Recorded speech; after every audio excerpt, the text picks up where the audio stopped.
আপনি নিজেই একটু কল্পনা করুন তো, লাল কাপড় হাতে আপনি দাঁড়িয়ে আছেন, অদূরেই একটি ষাঁড়। কল্পনায় কি দেখছেন? ষাঁড় কি আসলে অলস ভঙ্গিতে দাঁড়িয়ে আধবোজা নয়নে জাবর কাটছে? অধিকাংশই হয়তো বলবেন মোটেও না, ষাঁড় তেড়ে ফুঁড়ে আসছে। কেন বলবেন?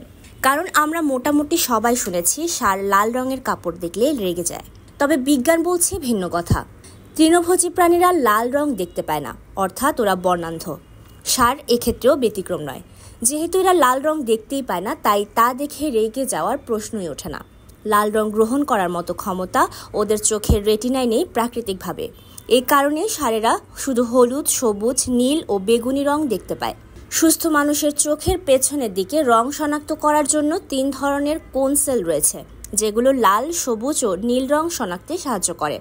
ষাঁড়ের এক্ষেত্রে লাল রং শনাক্তের কোনো সেল না থাকায় এরা রংটি দেখতে পায় না।